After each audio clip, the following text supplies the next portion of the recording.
Sa video po natin ito, ituturo ko po sa inyo kung paano po natin gawing borderless yung tatlong side ng Epson. Epson 120 at saka Epson 121, pwede po siya.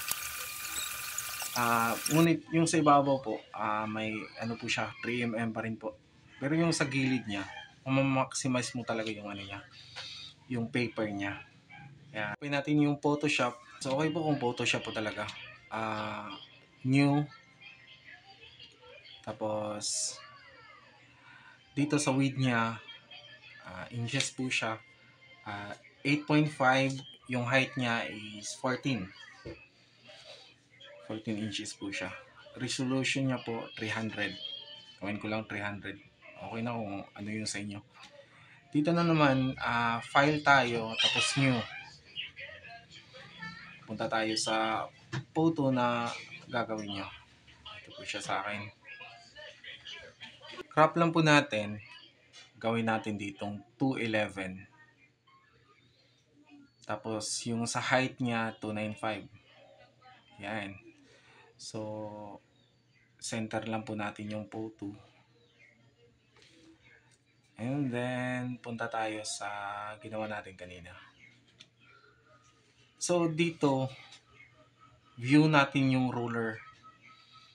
Yan, ruler. Importante po yan. Tapos, dito, select natin yung millimeters. Kasi yung, ano po kasi, yung border po kasi ng L121, nasa mga 3mm po siya. Kaya, lagyan natin siya ng ano, ng guide kung saan yung 3mm.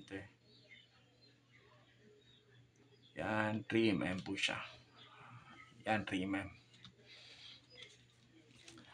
Tapos, select natin yung photos kanina.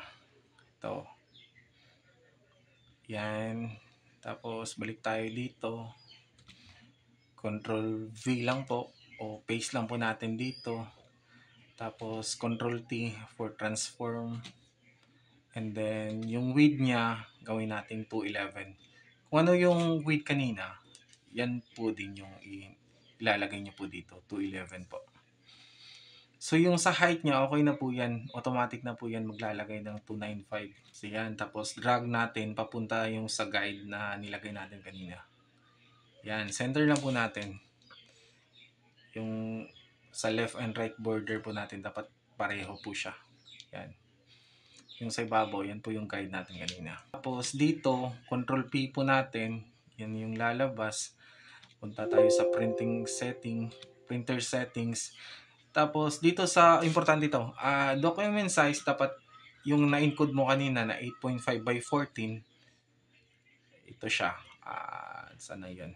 Nandito siya. And then yan, document size 8.5 or 8.5 by 14.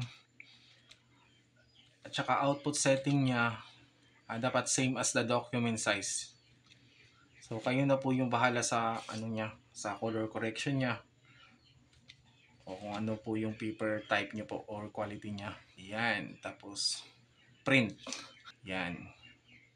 Dito po sa printer nyo, yung sa pinakagilid niya, yung kung nakaharap kayo sa printer, nasa right side nyo, dapat may allowance po kayo na ano dyan, mga 4 o 3mm.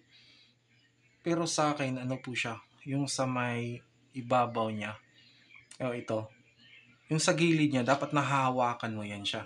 I-feed ng printer yung ano, yung paper, dapat nakahawak po kayo dyan para yung kamay yung guide niya. Yan. Tapos hintayin nyo po siyang umabot yung papel nyo o yung photo paper nyo hanggang sa ikalawang roller niya para may makahawak na po siya. Pwede na po siyang bitawan. Yan. So yung sa ibabaw po sa akin kasi photo paper po siya. Tapos manipis po yung photo paper ko. iTech po kasi yung gamit ko. Yung sa ibabaw, dinudugtungan ko po para hindi po nagre-rainbow yung ano, yung sa dulo niya. Tapos importante pa rin po yan para magiging borderless rin po yung nasa ano, yung nasa ilalim o yung nasa ibabaw ng ano kung yung nasa video. Pero ilalim po yan.